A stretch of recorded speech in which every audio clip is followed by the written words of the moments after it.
एवं वक्ता और श्रोता के बीच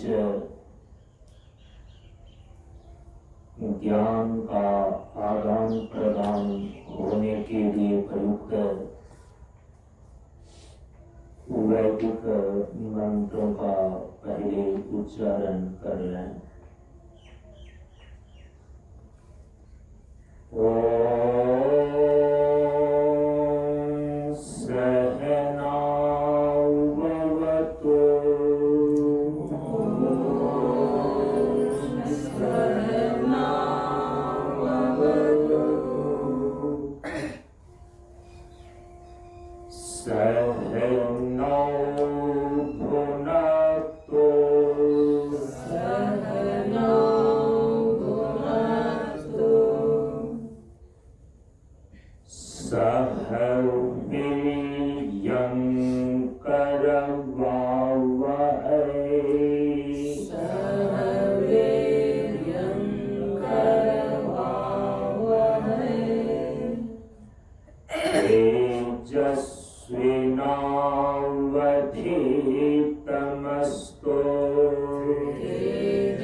सभी लोग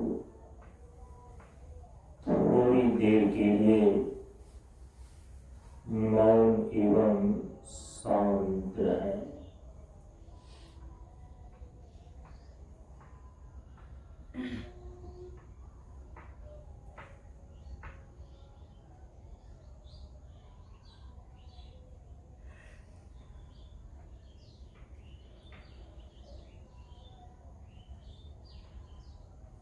नमो नारायण। ब्रह्मानंदं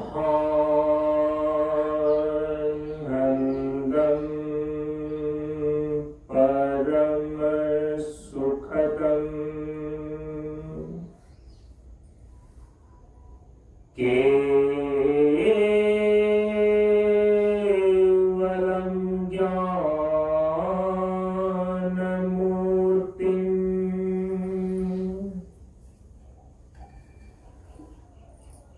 द्वन्द्वातीतं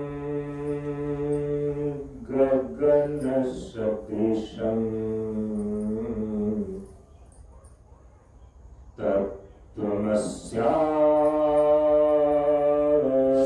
तत्त्वमस्यादिलक्ष्यम्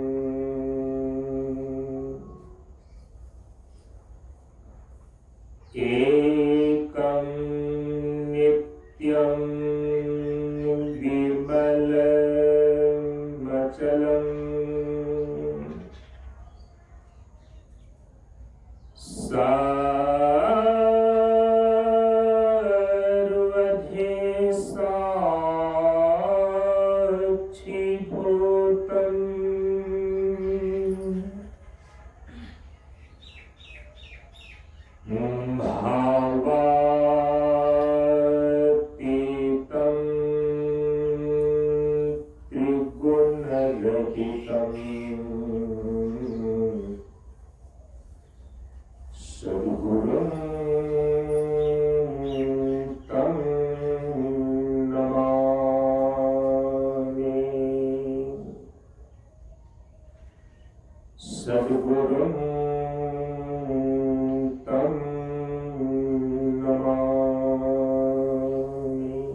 प्रकाश अनुभूति विशेष साधना सत्य के सत्संग में उपस्थित श्रद्धालु सत्संग प्रेमियों एवं साधकगण,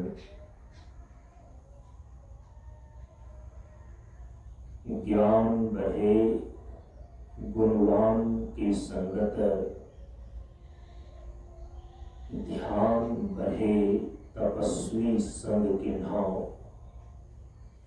बुद्धि विवेक विचार बढ़े संत सन्यासी सुसज्जन किन्हां। इसलिए ज्ञानी वेद ज्ञान से व्याधा वेद है तीर, सदगुरु वेद है शब्द से भींगे सकल शरीर। प्रेमियों, हम सभी लोग प्रशांत योगाश्रम 50 मंच पर 1 जनवरी से लेकर 14 जनवरी तक आयोजित विशेष साधना सत्र के सत्संग की कक्षा में उपस्थित हैं। हम सभी लोग इस विशेष साधना सत्र के सत्संग की कक्षा में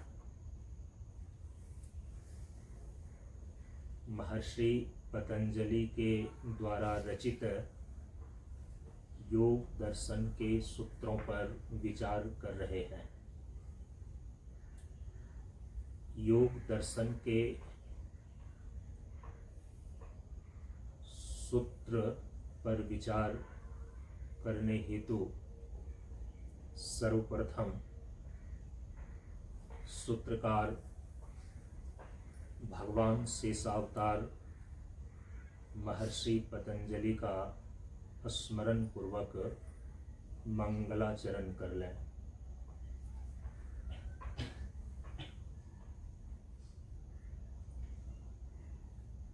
योगेन चित्तस्य पदेन वाचां, योगेन चित्तस्य पदेन वाचां, मलं शरीरस्य च वैद्यकेन, मलं शरीरस्य च वैद्यकेन, योपाकरोतं प्रवरं मुनीनां, योपाकरोतं प्रवरं मुनीनां, पतञ्जलिं प्राञ्जलिरानतोऽस्मि, पतञ्जलिं प्राञ्जलिरानतोऽस्मि, पतञ्जलिं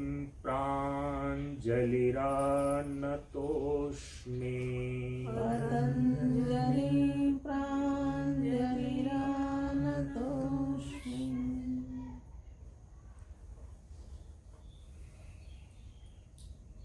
ओम।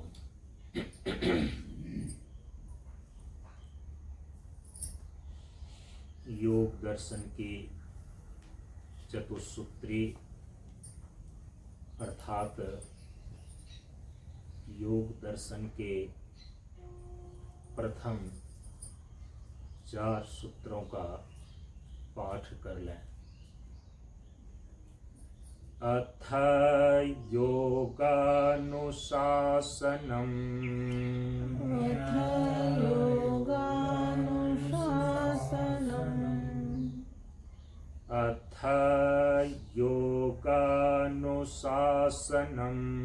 अथ योगानुशासनम्, योगश्चित्तवृत्तिनिरोधः, योगश्चित्तवृत्तिनिरोधः,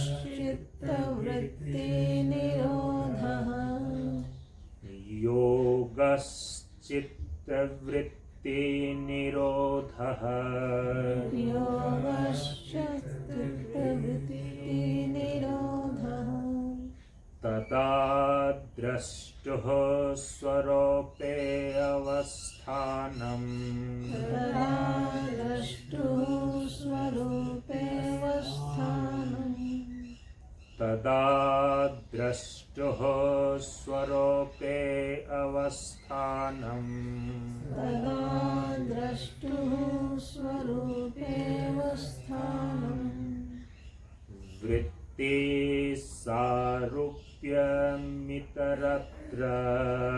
वृत्तिसारूप्यमितरत्र वृत्ति सारूप्यमितरत्र वृत्तिसारूप्यमितरत्र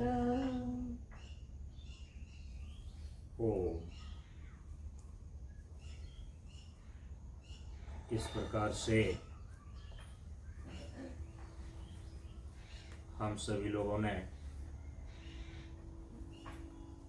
कल की कक्षा में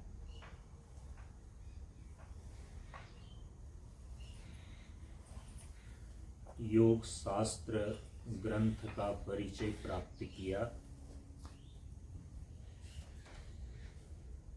और आज की कक्षा में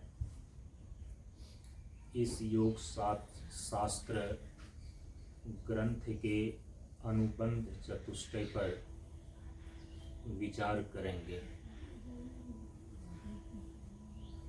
ग्रंथ परिचय के रूप में आप सभी लोगों ने श्रवण किया कि भगवान शेषावतार महर्षि पतंजलि के द्वारा कुल 195 योग सूत्रों की रचना की गई है और इसे ही दर्शन शास्त्र के क्षेत्र में योग दर्शन के रूप में स्थान प्राप्त है।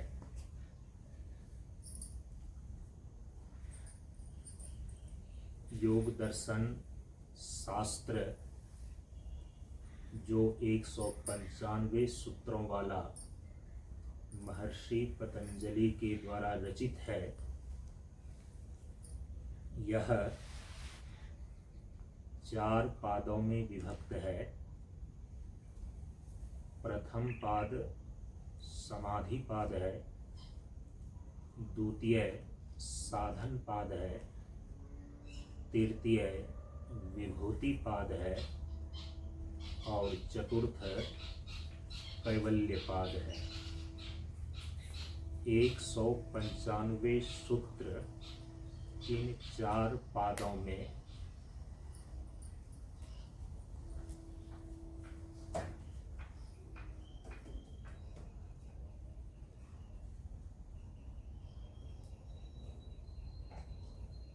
कुल मिलाकर के संकलित होते हैं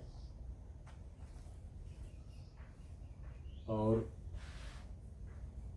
महर्षि पतंजलि के द्वारा इस योग दर्शन शास्त्र के जो 4 पाद निश्चित किए गए हैं,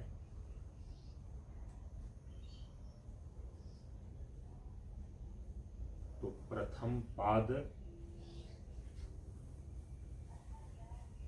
समाहित चित्त वाले सबसे उत्तम अधिकारियों के लिए इसमें योग के स्वरूप का वर्णन महर्षि पतंजलि ने किया है। समाधि पाद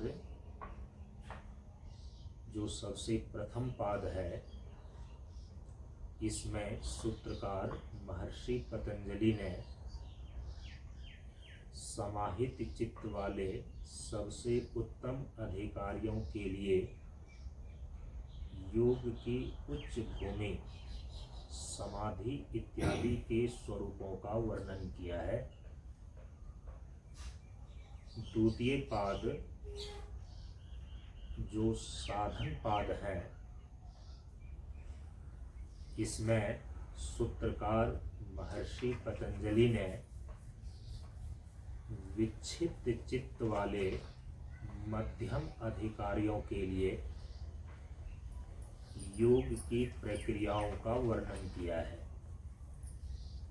जो तृतीय पाद विभूति पाद है, इसमें योग सिद्धियों का वर्णन सूत्रकार महर्षि पतंजलि ने इस उद्देश्य से किया है कि जो अश्रद्धालु हैं उनकी योग के प्रति रुचि बढ़ सके, योग की क्रियाओं में उसकी प्रवृत्ति हो सके। इस उद्देश्य से तृतीय पाद विभूति पाद के अंदर योग विभूतियों का अर्थात योग सिद्धियों का वर्णन किया गया है। और जो अंतिम पाद चतुर्थ पाद जिसका नाम कैवल्य पाद है, इस कैवल्य पाद में कैवल्य के स्वरूपों का वर्णन किया गया है। कैवल्य के उपयोगी चित्त और चित्त से संबंधित जितने भी समस्याएं और उनके समाधान हो सकते हैं, उन सभी का वर्णन सूत्रकार महर्षि पतंजलि जी ने इस कैवल्य पाद में किया है। कैवल्य का अर्थ है, जैसा कि कल बतलाया गया,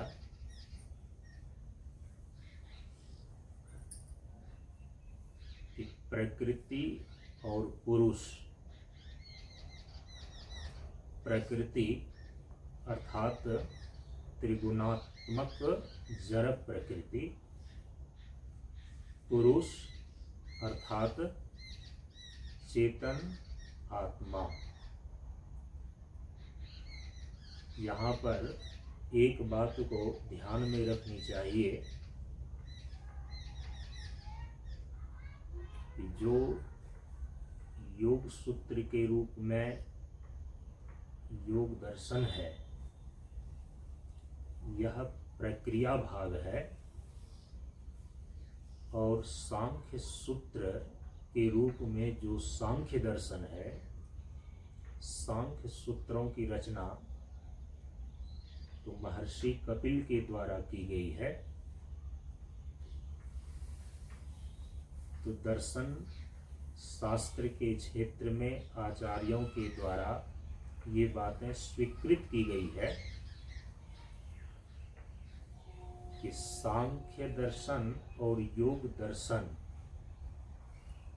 दोनों की एक जोड़ी है, और दोनों की एक जोड़ी इसलिए है कि सांख्य सूत्र के रूप में जो प्राप्त सांख्य दर्शन है, यह सिद्धांत भाग है, और जो योग सूत्र के रूप में योग दर्शन है, यह प्रक्रिया भाग है। तो प्रकृति क्या है, पुरुष क्या है, जगत क्या है, आत्मा क्या है, सैद्धांतिक रूप से इन सारी बातों को सांख्य दर्शन के सिद्धांतों से समझना चाहिए।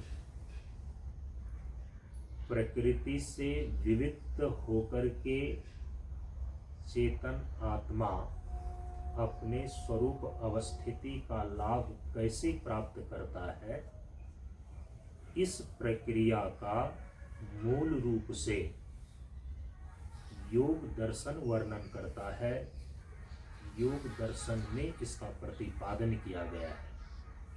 इसीलिए दोनों ही दर्शनों की एक जोड़ी है, एक दूसरे के पूरक हैं। सिद्धांत भाग के रूप में सांख्य दर्शन है और प्रक्रिया भाग के रूप में योग दर्शन है। तो सांख्य दर्शन सिद्धांत भाग में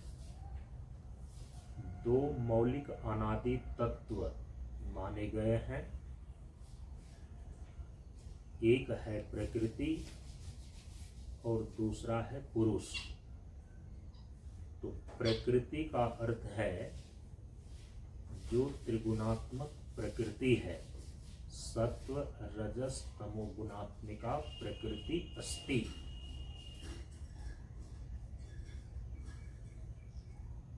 ये सांख्य दर्शन में प्रकृति की परिभाषा है, सत्व रजस तमो गुणात्मिका प्रकृति अस्ति।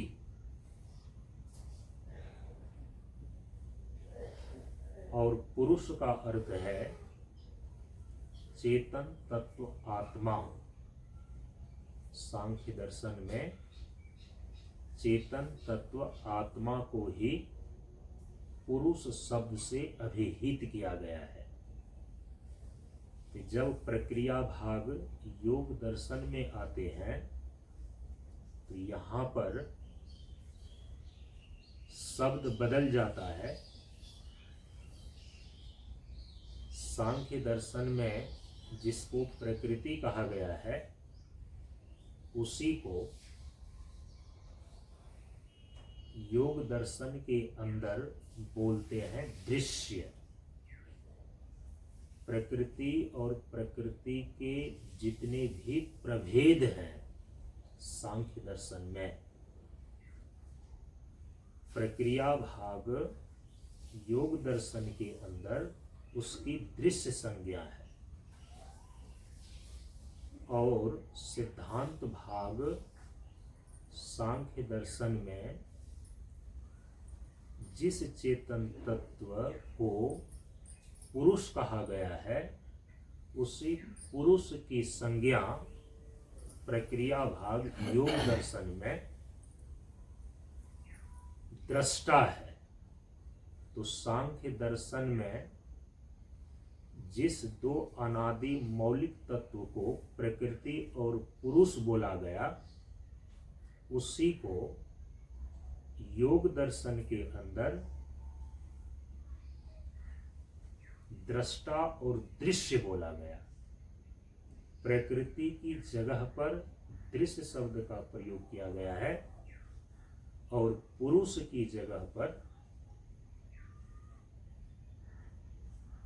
दृष्टा शब्द का प्रयोग किया गया है योग दर्शन में। इतनी बातें समझ करके रख लेनी चाहिए।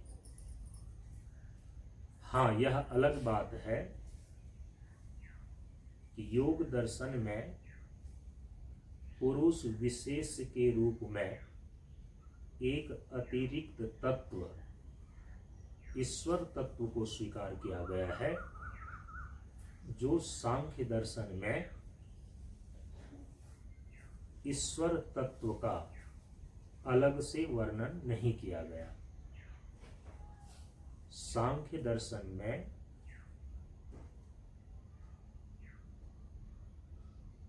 प्रकृति के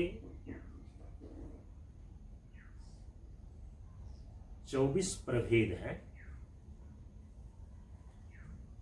और एक चेतन तत्व दृष्टा पुरुष है।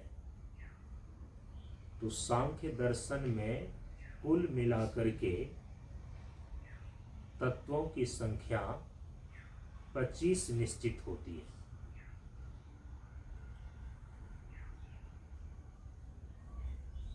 जड़ प्रकृति के 24 प्रभेद और एक दृष्टा पुरुष चेतन आत्मा, तो कुल हो गए 25। योग दर्शन में क्लेश, कर्म, विपाक और आशय, इन 4 दोषों से अपरामृष्ट पुरुष विशेष का नाम ईश्वर है। तो 26वां तत्व के रूप में ईश्वर तत्व को योग दर्शन के अंदर स्वीकार किया गया है। तो सिद्धांत रूप से केवल तत्वों की संख्या को लेकर के सांख्य दर्शन और योग दर्शन में इतना अंतर है कि जहां पर सांख्य दर्शन कुल 25 तत्वों को निर्धारित करता है, वहीं पर योग दर्शन तत्वों की संख्या में 26 तत्व को स्वीकार करता है। पुरुष विशेष के रूप में एक अतिरिक्त तत्व है जिसको योग दर्शन के अंदर ईश्वर कहा गया। तो कैवल्य का अर्थ होता है योग दर्शन के अंदर जब कैवल्य पाद में जाएंगे तो वहां तक पहुंचते पहुंचते तो कई वर्ष लगेंगे, क्योंकि अभी तो योग दर्शन के जो 195 सूत्र हैं उसमें चतुस्सूत्री पर ही विचार हो रहा है। प्रथम 4 सूत्र पर विचार हो रहा है। प्रथम 4 सूत्र में इस बार संभवतः तो चारों सूत्रों पर विचार पूरा हो जाना चाहिए, क्योंकि प्रथम 2 सूत्र पर विचार तो पिछले 3 वर्षों से हो रहा है, 3 सत्रों से। इस बार तो उसका सिंहावलोकन नए श्रोताओं के लिए हम फिर से दोबारा अभी कर रहे हैं, और जो 7 दिन की और कक्षाएं बच रही हैं उसमें शेष जो 2 सूत्र चतुस्सूत्री के अंदर हैं उस पर विचार करने का प्रयास करेंगे। तो कैवल्य पाद तो सबसे अंतिम पाद है। कई वर्षों के बाद तो कैवल्य पाद के सूत्रों पर विचार हो सकेगा। इसीलिए अभी जो यहाँ पर ग्रंथ परिचय के अंदर चतुर्थ पाद कैवल्य पाद का प्रसंग आया है, तो थोड़ा सा यहाँ पर समझ लेना चाहिए। योग दर्शन के अंदर जो सूत्रकार महर्षि पतंजलि ने कैवल्य का स्वरूप बतलाया है, तो वह 2 रूप से है। कैवल्य के 2 रूप हो जाते हैं, प्रकृति का कैवल्य और पुरुष का कैवल्य। क्योंकि सिद्धांततः सांख्य दर्शन में और योग दर्शन में 2 मौलिक अनादि तत्व माने गए हैं, और जब बोलते हैं 2 मौलिक अनादि तत्व तो उसका मतलब होता है कि 2 ही तत्व मौलिक रूप से अनादि हैं, नित्य हैं और स्वतंत्र हैं।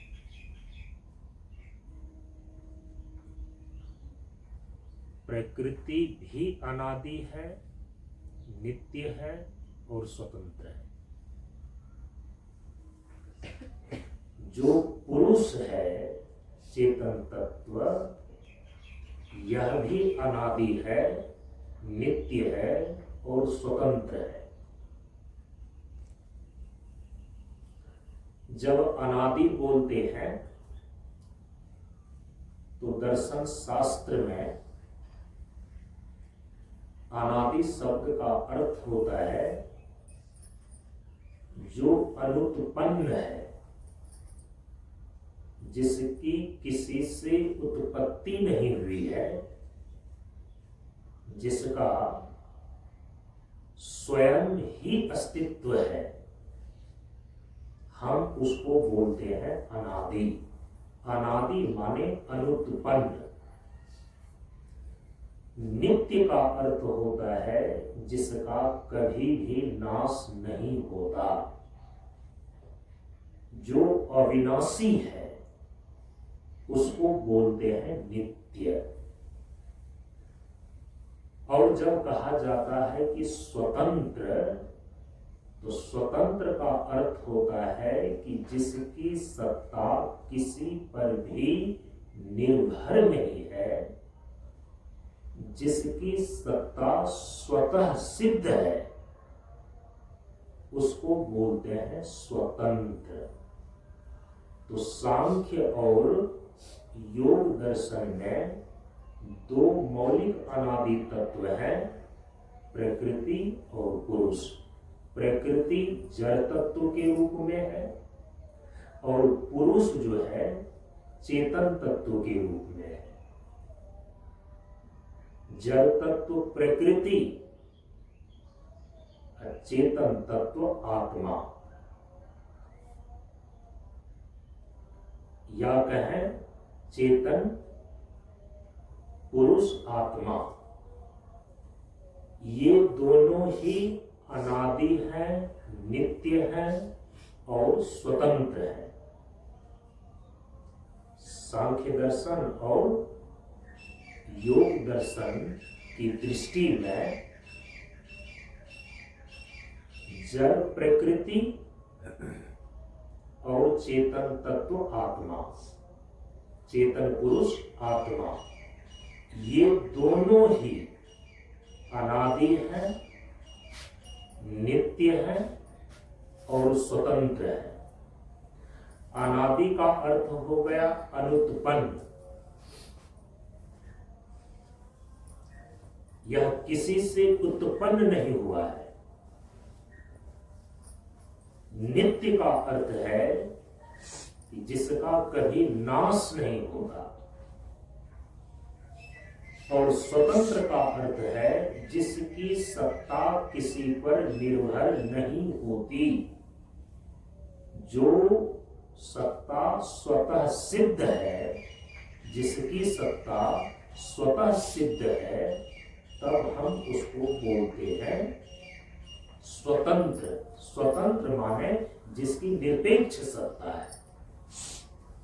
तो सांख्य और योग दर्शन की दृष्टि में जड़ प्रकृति भी अनादि है, नित्य है और स्वतंत्र है। सांख्य और योग की दृष्टि में चेतन पुरुष आत्मा भी अनादि है, नित्य है और स्वतंत्र है। इसलिए यहाँ पर योग दर्शन में कैवल्य पाद के अंदर सूत्रकार महर्षि पतंजलि ने कैवल्य के दो रूप बतलाए। कहा कि एक है प्रकृति का कैवल्य और दूसरा है पुरुष का कैवल्य। आगे के सूत्रों में इसका विस्तार से वर्णन आएगा जब हम तीसरे सूत्र पर विचार करेंगे कि तदा द्रष्टु स्वरूपे अवस्थान। उसमें विस्तार से इन सारी बातों की चर्चा होगी। यहाँ पर कैवल्य पाद के अंदर जो कैवल्य का स्वरूप सूत्रकार महर्षि पतंजलि ने बतलाया है, उसको थोड़ा सा ध्यान में हम सभी लोग ले रहे हैं। जो जड़ प्रकृति है यह नित्य परिणमित होती रहती है। अनादि, नित्य और स्वतंत्र होते हुए प्रकृति नित्य परिणामी है। और जो यह प्रकृति नित्य परिणमित हो रही है, हमेशा ही गुणों में परिवर्तन हो रहा है, इसका एक प्रयोजन है। और प्रयोजन यह बतलाया गया कि जो चेतन पुरुष आत्मा है, चेतन पुरुष आत्मा के भोग और अपवर्ग की सिद्धि के लिए जड़ प्रकृति नित्य ही परिणमित होती रहती है। तत्वांतर परिणाम प्रकृति में घटित होते रहता है। क्यों होता है, किस प्रयोजन से होता है? तो बतलाया कि जो चेतन पुरुष आत्मा है, इसके भोग के संपादन के लिए, और यहाँ पर भोग शब्द जो है पारिभाषिक शब्द है। यदि सामान्य अर्थ से भोग को लें तो सुख, दुख और मोह के रूप में प्रकृति का व्यवहारिक परिणाम है। और सामान्य रूप से जो चेतन पुरुष आत्मा है, अपने व्यवहार में सुख का भी अनुभव करता है, सुख को भी भोगता है, दुख का भी अनुभव कर रहा होता है तो दुख को भी भोगता है, और मोह से यह ग्रसित रहता है, अज्ञान से, अपने स्वरूप ज्ञान से च्युत होकर मोह से ग्रसित रहता है। यह भी देखा जाता है। तो मोहित तो है। तो प्रकृति का परिणाम जो व्यवहारिक रूप में सुख, दुख और मोह के रूप में है, प्रकृति से युक्त होने पर पुरुष अपने में अनुभव करता है। सुख का अनुभव, दुख का अनुभव और मोह का अनुभव। इसको सामान्य रूप से व्यवहार काल में बोला जाता है भोग। लेकिन सांख्य दर्शन और योग दर्शन के अंदर भोग एक पारिभाषिक शब्द है, और भोग का अर्थ होता है कि प्रकृति और प्रकृति के जितने भी परिणाम हैं, उन समस्त परिणामों के यथार्थ स्वरूप का साक्षात्कार करना, उसको यथार्थ रूप से जानना पुरुष का भोग कहलाता है। इस पर विस्तार से बाद में हम चर्चा करेंगे। प्रकृति और प्रकृति के जो 3 गुण हैं, उनके जितने भी परिणाम होते हैं, प्रकृति के गुणों के परिणाम से ही स्थूल पंचमहाभूत, सूक्ष्म पंचमहाभूत, 11 इंद्रियां, अहंकार और महतत्व, ये सब के सब प्रकृति के तीनों गुणों का परिणाम ही है। तो प्रकृति के तत्वांतर जितने भी परिणाम हैं, उनके यथार्थ स्वरूप को जानना या साक्षात्कार करना योग दर्शन के अंदर पुरुष का भोग कहलाता है। उसको बोलते हैं भोग। दूसरा है अपवर्ग। अपवर्ग का अर्थ होता है कि प्रकृति के परिणामों से विविक्त होकर जब चेतन पुरुष आत्मा अपने नित्य कूटस्थ स्वरूप में अवस्थित हो जाता है, जब यह सुख, दुख और मोह के बंधन से मुक्त हो जाता है और अपने शुद्ध स्वरूप में ही अवस्थित रहता है,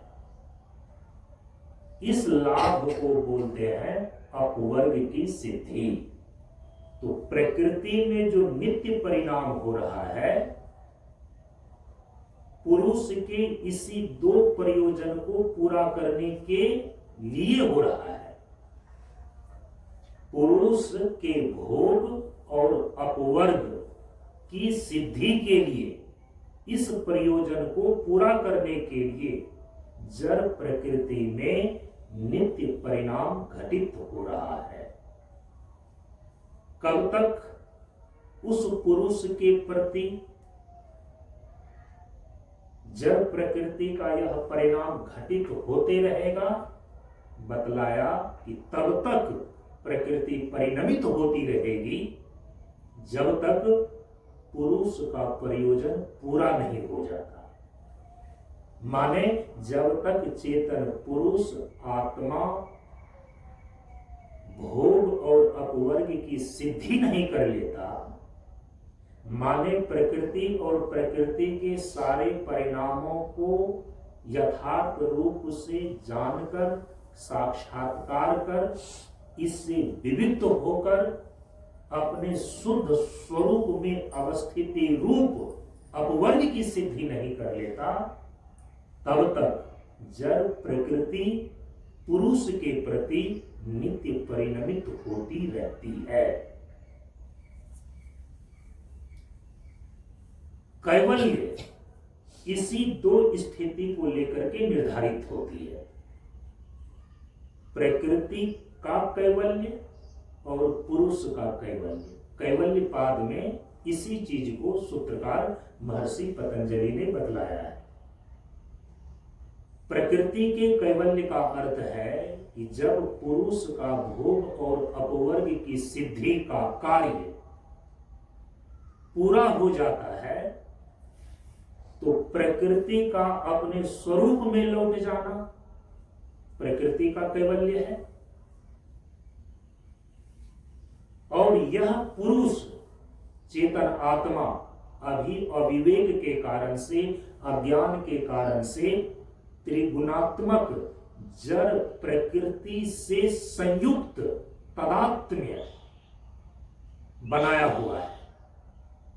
यथार्थ में प्रकृति और पुरुष का संयोग है नहीं। सांख्य दर्शनकार महर्षि कपिल भी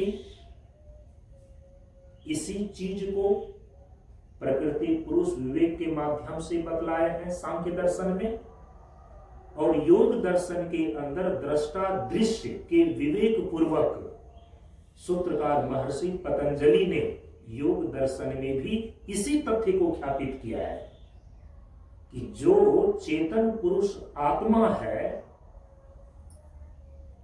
और जड़ प्रकृति है, दोनों का वास्तविक संयोग नहीं हुआ है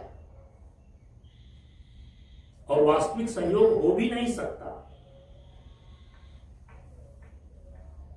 लेकिन अभी जो चेतन आत्मा की जीव अवस्था, जीव भाव, वर्तमान स्थिति है, और विवेक के कारण, स्वरूप अज्ञान के कारण, अपने यथार्थ स्वरूप में अवस्थिति न होने के कारण चेतन पुरुष आत्मा का जड़ प्रकृति के साथ संयोग बन गया है, जिसको कि गोस्वामी जी ने रामचरितमानस में कहा कि जड़ चेतन की ग्रंथि परी गई, यद्यपि मृषा छूटत कठिनाई। जड़ चेतन की ग्रंथि, ग्रंथि माने गांठ, गांठ माने बंधन, और किस प्रकार का बंधन है?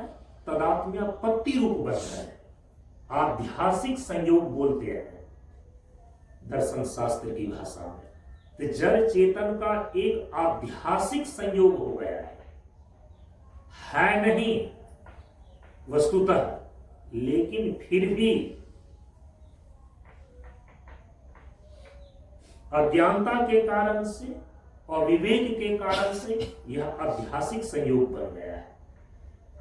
जैसे कि आप देखते हैं ना कि प्रचंड गर्मी जब पड़ रही हो और जहां बालू का ढेर है नदी के किनारे या रेगिस्तान में, प्रचंड गर्मी पड़ने पर दूर से दिखाई देता है कि बालू की रेत पर, बालू की ढेर पर पानी बह रहा है, जबकि वहां पर पानी होता नहीं है। इसीलिए गोस्वामी जी कह रहे हैं कि जड़ चेतन की ग्रंथि यद्यपि मृषा, ये है झूठी, ये है मिथ्या, वास्तविक गांठ बनी नहीं है, लेकिन अविवेक के कारण से आध्यासिक संयोग हो गया है, जिसको बोलते हैं बंधन। यद्यपि मृषा छूटत कठिनाई, यदि ये आध्यासिक संयोग, कल्पित संयोग, मिथ्या बंधन झूठी है, तो क्या ये आसानी से छूट जाता है?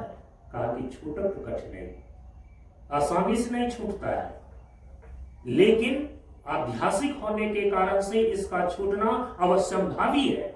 ये अवश्य ही छूट जाता है, लेकिन कठिनता से छूटता है। आप विवेक करेंगे, आप साधना करेंगे, महापुरुषों के सानिध्य में रह करके प्रामाणिक विचार करेंगे, प्रकृति के स्वरूप का और चेतन तत्व आत्मा के स्वरूप का ठीक ठीक ढंग से सम्यक विवेक करेंगे, तो जो माना गया, बनाया गया या अज्ञानता के कारण से पैदा किया गया, ये आध्यासिक संयोग है, बंधन है, गांठ है, जड़ चेतन की ग्रंथि है, ये छूट जाती है, टूट जाती है। तो जब ये आध्यासिक संयोग चेतन पुरुष आत्मा का छूटता है, टूटता है, प्रकृति से यह विविक्त हो जाता है, जड़ प्रकृति से जो तदात्म में किया हुआ है, जिसके कारण से देह को लेकर के देहासक्ति, संसार के विषय को लेकर के विषयासक्ति और गुण के परिवर्तन को लेकर के अपने भीतर चित्त में वृत्ति का परिणाम, कभी काम के रूप में, कभी क्रोध के रूप में, कभी लोभ के रूप में, इत्यादि इत्यादि जो द्वंद्वात्मक अनुभूतियां अभी हो रही है, इन सारे द्वंद्वों से वह मुक्त हो जाता है।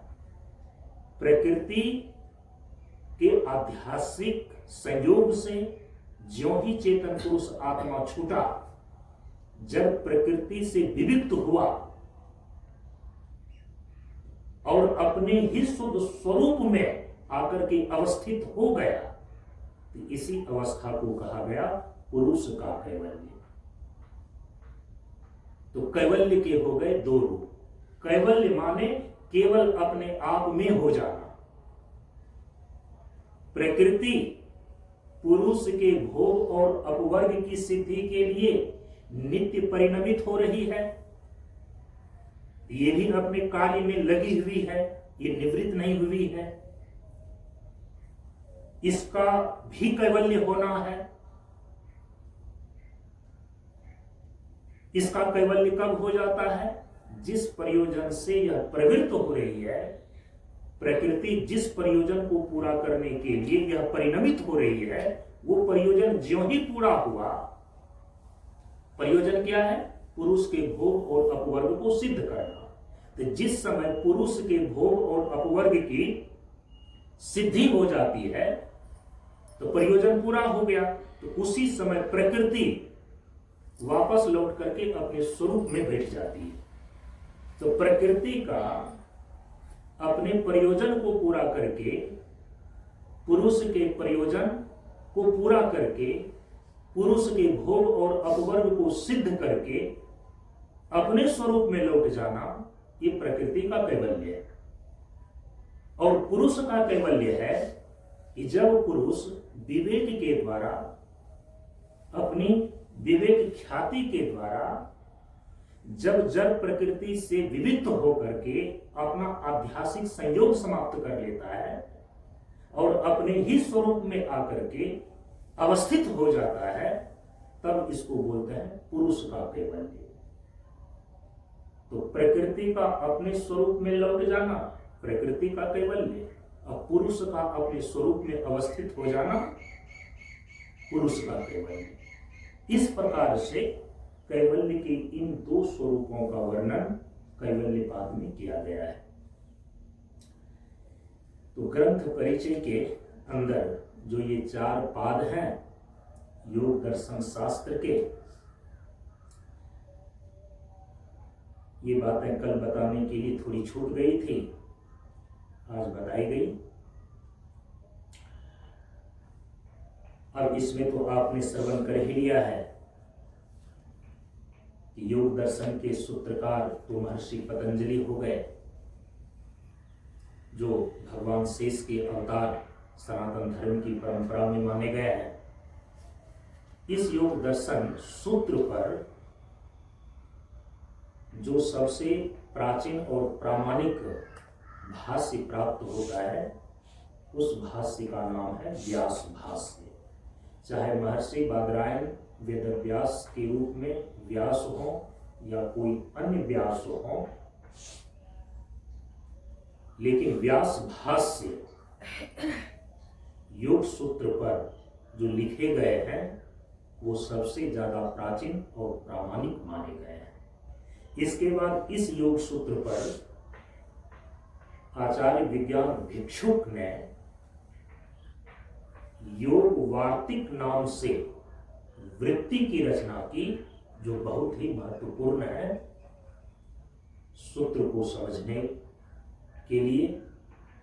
महर्षि पतंजलि ने जो सूत्र की रचना की है, उनके मनोगत भावों को समझने के लिए, सूत्रकार के भीतर के भावों को प्रकट करने के लिए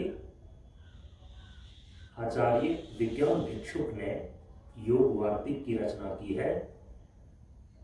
उसका अध्ययन अध्यापन करना आवश्यक होता है योग सूत्र को समझने के लिए। और तीसरा जो है योग सूत्र पर टीका की रचना किया गया है पंडित वाचस्पति मिश्र जी के द्वारा। पंडित वाचस्पति मिश्र जी ने महर्षि पतंजलि जी के द्वारा लिखे गए जो यह योग सूत्र है, इस पर जो उन्होंने टीका लिखी है, तो टीका का नाम है तत्ववैशारदी। तो तत्ववैशारदी नामक टीका पंडित वाचस्पति मिश्र जी के द्वारा जो लिखी गई है, तो इस सूत्र को समझने में सबसे ज्यादा सहायक सिद्ध होती है। तो ग्रंथ परिचय इतना पर्याप्त है। अब कल जो हम सभी लोगों ने यह विचार किया कि प्रथम 4 सूत्रों में जो सबसे पहला सूत्र महर्षि पतंजलि लिखते हैं कि अथ योग अनुशासनम, तो इस प्रथम सूत्र के द्वारा महर्षि पतंजलि ने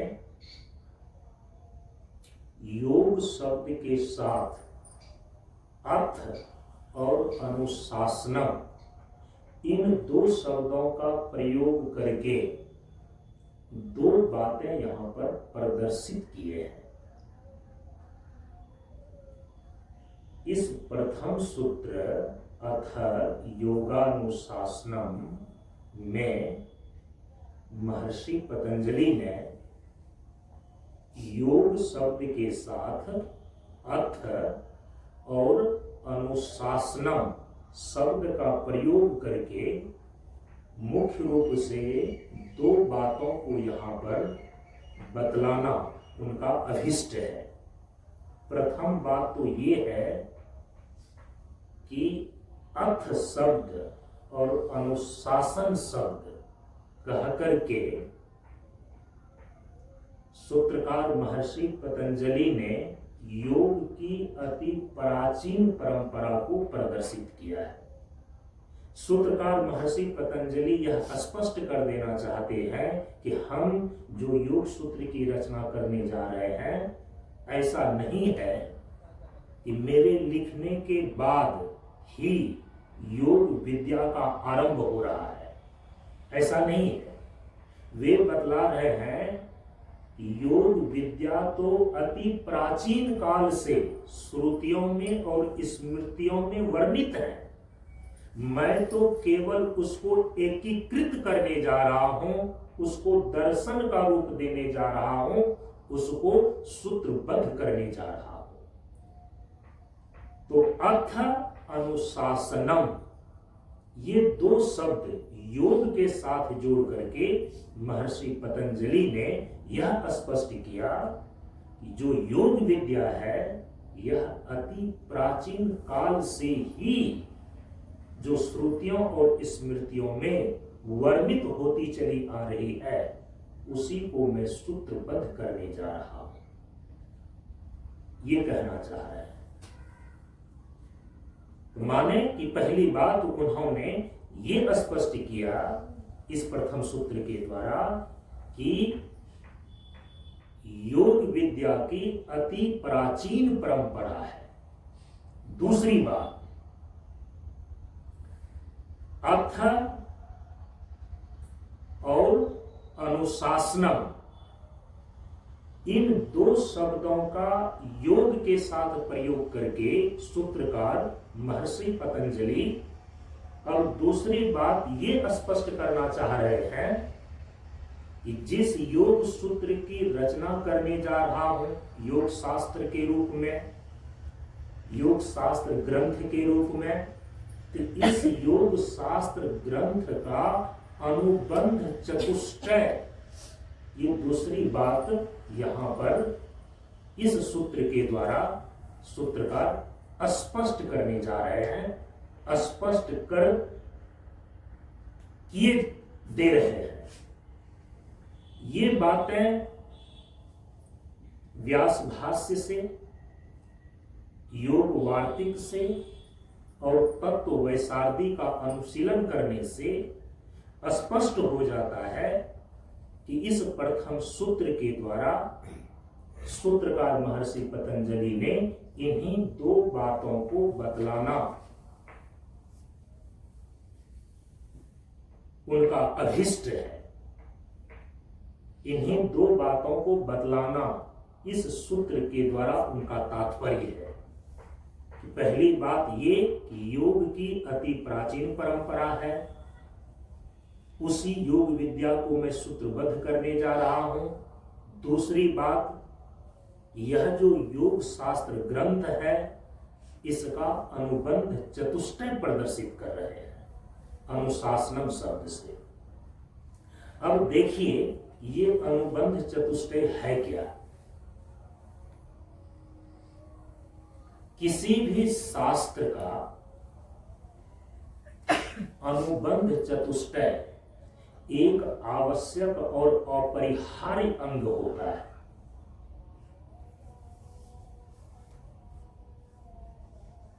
अनुबंध का अर्थ ही होता है कि जिसमें जिन चीजों से शास्त्र अनुबंधित रहता है, बंधा हुआ रहता है, अनुशासित रहता है, उसको बोलते हैं अनुबंध। माने कि अनुबंध चतुष्टय में चार चीजें होती है, जिन चार चीजों से कोई भी ग्रंथ, कोई भी शास्त्र बंधा हुआ रहता है, जिसको जानकर, जिसको समझकर विद्वानों की, बुद्धिमानों की उस ग्रंथ और शास्त्र में प्रवृत्ति होती है, उसको बोलते हैं अनुबंध चतुष्टय। शास्त्र में तो ऐसा लिखा गया है, हमारे आचार्य बोलते हैं अनुद्दिश्य मंदो अपि न प्रवर्तते। बिना प्रयोजन का, बिना उद्देश्य का तो एक मंद व्यक्ति भी किसी चीज में प्रवृत्त नहीं होता है। जो विवेकवान है, जो बुद्धिमान है, ऐसे लोग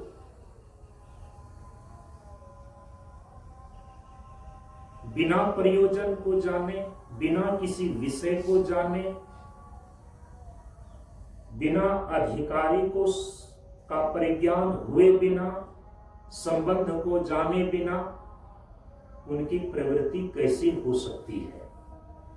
इसलिए कहा कि अनुबंध चतुष्टय का अर्थ होता है कि जिस चीज को जानकर, जिस चीज के चलते, जिस चीज को समझकर बुद्धिमान विद्वान लोगों की शास्त्र में प्रवृत्ति होती है, उन अपरिहार्य अंग को, शास्त्र के उन अपरिहार्य अंग को अनुबंध चतुष्टय कहा जाता है। अनुबंध चतुष्टय में 4 चीजें होती है। अब देखिए, सूत्रकार महर्षि पतंजलि जो योग सूत्र की रचना के द्वारा योग शास्त्र ग्रंथ का निर्माण करने जा रहे हैं, अपने प्रथम सूत्र अथा योगा अनुशासना के द्वारा वे अपने इस योग शास्त्र ग्रंथ का अनुबंध चतुष्टय भी प्रदर्शित कर रहे हैं। अनुबंध के अंदर जो 4 चीजें आती हैं वो कौन कौन है? पहली चीज है विषय, दूसरी चीज है प्रयोजन, तीसरी चीज है अधिकारी और चौथी चीज है संबंध। इसी चारों को एक शब्द में बोलते हैं अनुबंध चतुष्टय। किसी भी ग्रंथ के यदि वो परंपरागत रूप से प्रामाणिक है, शास्त्र की श्रेणी में आते हैं, तो निश्चित रूप से प्रामाणिक और पारंपरिक जो शास्त्र अथवा ग्रंथ हैं उनके अनुबंध चतुष्टय होते ही होते हैं। और उस ग्रंथ के जो ग्रंथकार हैं अपने ग्रंथ में कहीं ना कहीं शुरू में या अंत में या मध्य में इस बात को बिल्कुल स्पष्ट किए देते हैं कि इस ग्रंथ का ये अनुबंध चतुष्टय है, माने इस ग्रंथ का ये विषय है, इस ग्रंथ का ये प्रयोजन है, इस ग्रंथ का ये अधिकारी है और इस ग्रंथ का ये संबंध है। तो विषय, प्रयोजन, अधिकारी और संबंध, इन चारों चीजों को बोलते हैं अनुबंध चतुष्टय, जिसमें पहली चीज है विषय। किसी भी ग्रंथ में बुद्धिमानों की प्रवृत्ति तभी होती है जब वो जान लेते हैं कि इसमें किस विषय का वर्णन किया गया है। सबसे पहली चीज है कि विषय। अब जिनका जो विषय ही नहीं है तो उस विषय में बुद्धिमान की प्रवृत्ति क्यों होगी? जैसे मैं उदाहरण दे दूं कि जीवन के 4 पुरुषार्थ हैं, अर्थ, धर्म, काम और मोक्ष। अब जीवन के इन 4 पुरुषार्थों की सिद्धि के लिए जो मार्गदर्शन देने वाला, जो विधियों को बताने वाला, प्रक्रिया को बताने वाला, सैद्धांतिक और प्रायोगिक रूप में निष्पादन करने वाले जो शास्त्र होते हैं उनको भी 4 कैटेगरी में बांटा गया। यदि अर्थ विषय का प्रतिपादन किया गया है तो हम उसको बोलते हैं अर्थशास्त्र। अब यदि आपको अर्थ विषय का ज्ञान प्राप्त करना है तो निश्चित रूप से कोई भी बुद्धिमान व्यक्ति अर्थशास्त्र पढ़ेगा। दूसरा, जो काम पुरुषार्थ है, तो काम पुरुषार्थ को प्रतिपादित करने वाला, काम विषय का ज्ञान बताने वाला जो शास्त्र है उसको बोलते हैं काम शास्त्र। अब कोई भी बुद्धिमान व्यक्ति होगा, यदि वह काम के विषय में जानना चाहेगा कि काम क्या है, काम की कितनी क्रियाएं हैं, काम का उद्देश्य क्या है, तो वो काम शास्त्र का अध्ययन अध्यापन करेगा, काम शास्त्र को पढ़ेगा। अर्थशास्त्र को वो नहीं पढ़ेगा। तो इसीलिए बुद्धिमानों की प्रवृत्ति किसी भी शास्त्र में इस अनुबंध चतुष्टय को जान करके और समझ करके ही होता है, नहीं तो उसकी प्रवृत्ति नहीं होएगी। अब चारों पुरुषार्थों में जो तीसरा धर्म पुरुषार्थ है, धर्म क्या है, धर्म का पालन कैसे करना चाहिए, किसका क्या धर्म है, तो पूरा का पूरा धर्म विषयक जितनी भी चर्चाएं हैं वो धर्म शास्त्र कहलाता है। अब जिनको धर्म का ज्ञान प्राप्त करना है वो धर्म शास्त्र पढ़ेगा, उनकी प्रवृत्ति धर्म शास्त्र में होगी।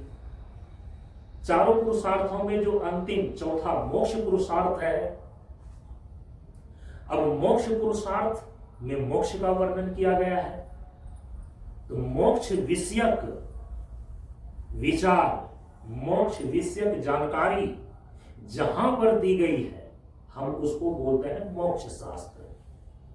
अब जो जिज्ञासु, जो साधक, जो भक्त मोक्ष प्राप्त करना चाहता है, मोक्ष के स्वरूप को जानना चाहता है कि मुक्ति किसको बोलते हैं, मुक्ति कैसे प्राप्त होएगी, जीवन मुक्ति का विलक्षण आनंद कैसा होता है, यदि इन सारी बातों की जानकारी प्राप्त करना है तो उनको मोक्ष शास्त्र को ही पढ़ना पड़ेगा।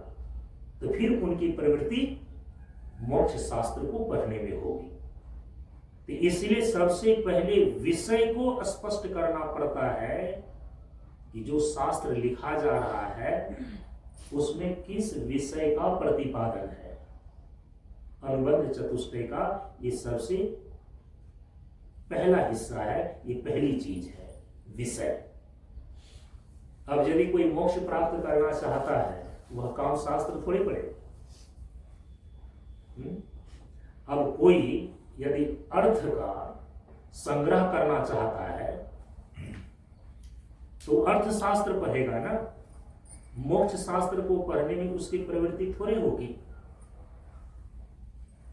तो इसीलिए शास्त्र के अपरिहार्य अंगों में जो सबसे पहली चीज होती है वो है विषय। अनुबंध चतुष्टय का जो सबसे पहली चीज है वो है विषय। तो यहां जानना आवश्यक है कि महर्षि पतंजलि जिस योग सूत्र के द्वारा योग शास्त्र ग्रंथ की रचना करने जा रहे हैं, इस योग ग्रंथ का विषय क्या है। दूसरा है प्रयोजन। प्रयोजन का मतलब होता है उद्देश्य। इस ग्रंथ का उद्देश्य क्या है। महर्षि पतंजलि के द्वारा जो योग शास्त्र ग्रंथ की रचना सूत्र के रूप में की जा रही है, इसका प्रयोजन क्या है, इसका उद्देश्य क्या है, इसको जान करके ही कोई बुद्धिमान व्यक्ति इस योग शास्त्र ग्रंथ को पढ़ने में, इस क्रिया को करने में वह प्रवृत्त होगा। तीसरी चीज है अधिकारी। इस योग शास्त्र ग्रंथ का अधिकारी कौन है, या इस योग शास्त्र में जो योग सूत्र लिखे गए हैं इसका अधिकारी हम कैसे बन सकते हैं,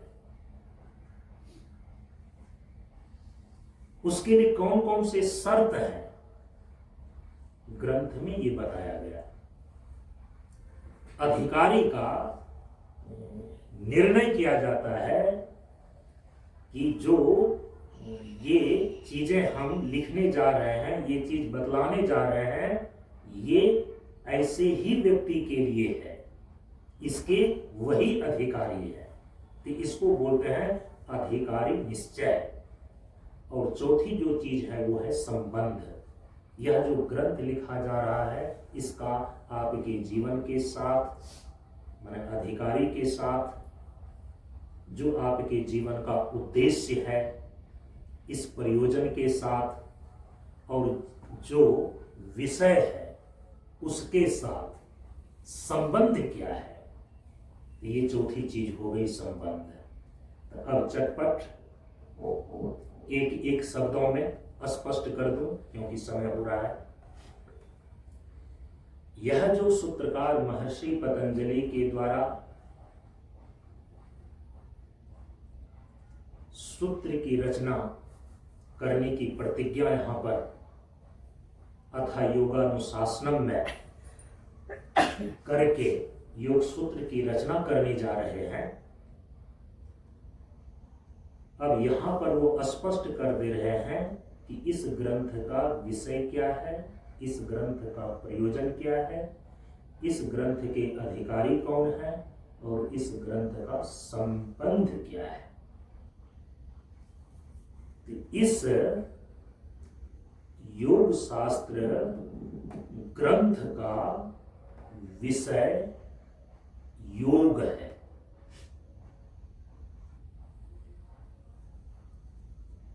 क्योंकि सूत्र लिख रहे हैं किस विषय में? योग के विषय में। इसीलिए तो प्रथम सूत्र में ही सूत्रकार कह रहे हैं अथ योग अनुशासनम, हम योग के सूत्र को लिखने जा रहे हैं जो अति प्राचीन काल से योग विद्याएं श्रुतियों में और स्मृतियों में वर्णित है, उसी योग को हम सूत्रबद्ध करने जा रहे हैं। तो इस योग शास्त्र ग्रंथ का विषय है योग, जिसमें योग के अवान्तर भेद, साधन और फल का प्रतिपादन किया गया है। पहली चीज स्पष्ट हो गई। विषय क्या है इस ग्रंथ का? इस ग्रंथ का विषय है योग, और इसमें योग के अवान्तर भेद, योग के साधन और योग के फल का वर्णन अर्थात प्रतिपादन किया गया है। अब अनुबंध चतुष्टय के अंदर जो दूसरी चीज आती है प्रयोजन। तो इस योग शास्त्र ग्रंथ का प्रयोजन क्या है? सूत्रकार महर्षि पतंजलि जो योग सूत्र लिखने जा रहे हैं, इसका उद्देश्य क्या है? इस योग सूत्र योग शास्त्र ग्रंथ का प्रयोजन है योग द्वारा स्वरूप स्थिति कराना। जिस योग सूत्र को सूत्रकार महर्षि पतंजलि लिखने जा रहे हैं, इसका उद्देश्य है, इसका प्रयोजन है कि योग द्वारा स्वरूप स्थिति कराना इस शास्त्र का, इस योग सूत्र का प्रयोजन है। और स्वरूप स्थिति का अर्थ क्या है? कल बता करके आए हैं, आज भी थोड़ी चर्चा हुई। स्वरूप स्थिति का अर्थ है अपवर्ग की सिद्धि, या कहें निःश्रेयस की सिद्धि, या कहें मोक्ष की सिद्धि, या कहें कैवल्य सिद्धि, या कहें दृष्टा चेतन आत्मा का अपने शुद्ध स्वरूप में अवस्थिति। भक्ति की भाषा में बोल देते हैं परमात्मा प्राप्ति। आत्मा की परम अवस्था को प्राप्त करना परमात्मा प्राप्ति कहलाता है। तो इस प्रकार से स्वरूप स्थिति का अभिप्राय यहां पर है अपवर्ग की सिद्धि, या कहें निःश्रेयस की सिद्धि, या कहें मोक्ष की सिद्धि, या कहें कैवल्य की सिद्धि, या कहें चेतन पुरुष आत्मा का अपने शुद्ध स्वरूप में अवस्थिति, या कहें परमात्मा प्राप्ति। ये कराना ही इस योग शास्त्र ग्रंथ का प्रयोजन है। दूसरी बात हो गई। अनुबंध चतुष्टय के अंदर जो तीसरी चीज है अधिकारी। अब कौन अधिकारी होगा?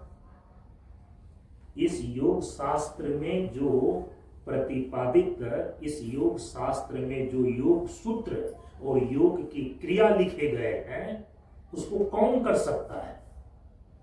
इसके अधिकारी कौन है?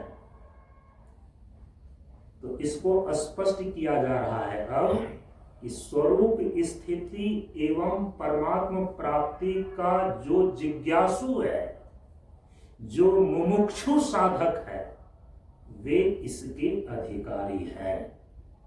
जो स्वरूप अवस्थिति का लाभ प्राप्त करना चाहता है, जो आत्म साक्षात्कार करना चाहता है, जो परमात्मा स्थिति को प्राप्त करना चाहता है, ऐसे जो मुमुक्षु और जिज्ञासु साधक हैं, वे इस योग शास्त्र ग्रंथ के अधिकारी हैं। तीसरी बात हो गई। अब जो अंतिम चौथी बात है, संबंध, कि इस शास्त्र का संबंध, तो संबंध किससे? तो ऊपर जो तीन चीजें हैं उससे संबंध होता है। अधिकारी से संबंध, प्रयोजन से संबंध और विषय से संबंध। तो यदि इस तीनों दृष्टिकोण से देखें तो यह जो योग शास्त्र ग्रंथ है, तो यह योग का प्रतिपादक है, जैसा कि विषय में ही बतलाया गया। तो विषय के साथ देखिए अब इसका संबंध क्या है। तो चूंकि यह योग शास्त्र योग का प्रतिपादक है, इसीलिए इसका योग से, मतलब योग विषय से प्रतिपाद्य प्रतिपादक भाव संबंध है। इस ग्रंथ का विषय से क्या संबंध है? तो कहा कि प्रतिपाद्य प्रतिपादक भाव संबंध है। योग विषय प्रतिपाद्य है और यह जो योग शास्त्र ग्रंथ सूत्र के रूप में लिखा जा रहा है, ये उसका प्रतिपादक है। तो विषय के साथ इस ग्रंथ का संबंध हो गया प्रतिपाद्य प्रतिपादक भाव संबंध। अब दूसरी चीज है, योग साधन है, स्वरूप स्थिति साध्य है। अब देखिए प्रयोजन को लेकर के जो संबंध यहां पर बतलाया जा रहा है, तो चूंकि योग साधन है और स्वरूप स्थिति प्रयोजन अर्थात साध्य है, तो अतः स्वरूप स्थिति और योग का साध्य साधन भाव संबंध है। प्रयोजन के साथ यदि इसके संबंध को देखा जाता है तो इसका संबंध किस रूप में निश्चित होता है? साध्य साधन भाव संबंध। प्रयोजन अर्थात साध्य है स्वरूप अवस्थिति, और इस स्वरूप अवस्थिति लाभ को प्राप्त कराने वाला साधन कौन है? यह योग। उसी योग का तो वर्णन किया जा रहा है, उसी योग के सूत्रों को तो लिखने जा रहे हैं। तो इसीलिए कहा कि स्वरूप अवस्थिति और योग का साध्य साधन भाव संबंध है। अब अधिकारी को लेकर के जो संबंध निश्चित होता है, तो कहा कि स्वरूप स्थिति का जिज्ञासु योग का अधिकारी है, इसीलिए स्वरूप स्थिति और अधिकारी में प्राप्य प्रापक भाव संबंध है। अधिकारी और योग का कर्तृ कर्तव्य भाव संबंध है। चूंकि प्राप्त करना चाह रहा है कौन? साधक, तो प्रापक हो गया। मोक्ष प्राप्त करना चाह रहा है, आत्म साक्षात्कार करना चाह रहा है, स्वरूप अवस्थिति लाभ प्राप्त करना चाह रहा है कौन? जो जिज्ञासु है, जो मुमुक्षु साधक है, ये प्रापक हो गया। तो ये मोक्ष और स्वरूप अवस्थिति प्राप्त होगी कैसे? योग की क्रिया के द्वारा होगी। तो उसी योग का तो प्रतिपादन योग शास्त्र ग्रंथ में महर्षि पतंजलि करने जा रहे हैं। तो इसीलिए यहां पर कहा कि स्वरूप अवस्थिति और अधिकारी में प्राप्य प्रापक भाव संबंध है। और दूसरे शब्दों में कह सकते हैं कि अधिकारी और योग का कर्तृ कर्तव्य भाव संबंध है। इस प्रकार से ये चौथी चीजें अनुबंध चतुष्टय का पूरा हो जाता है। तो आज हम सभी लोगों ने इस योग शास्त्र ग्रंथ के अनुबंध चतुष्टय पर विचार किया कि इसका विषय योग है, प्रयोजन स्वरूप अवस्थिति है, अधिकारी स्वरूप अवस्थिति को प्राप्त करने वाले जिज्ञासु और मुमुक्षु साधक हैं। संबंध जो है प्रतिपाद्य प्रतिपादक संबंध है, साध्य और साधन भाव संबंध है, प्राप्ति प्रापक भाव संबंध है और कर्तृ कर्तव्य भाव संबंध है। शेष चर्चाएं हम अगली कक्षा में करते हैं। आज इतना ही। ओम पूर्णमदः पूर्णमिदं पूर्णात् पूर्णमुदच्यते पूर्णस्य पूर्णमादाय पूर्णमेवावशिष्यते। ओम शांति शांति शांति। हरि